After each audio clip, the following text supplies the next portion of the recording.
How to record video with standalone camera. So first of all, take your standalone camera and then long press on the circle button. After that, you will hear a sound and you will see a blue light, which means that the standalone camera has been turned on. Now, in order to record a video, just press on the circle again. With that, you will see a red light blinking, which means that the video is being recorded from standalone camera. Now, if you wish to check if the video is recording or not, just take the action pod and then attach the camera.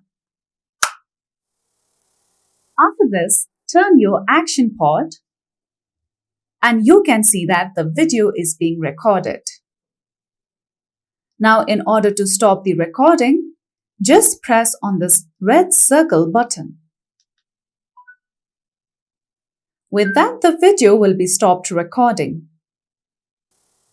So that's all for today's video, and at last, don't forget to subscribe to our YouTube channel.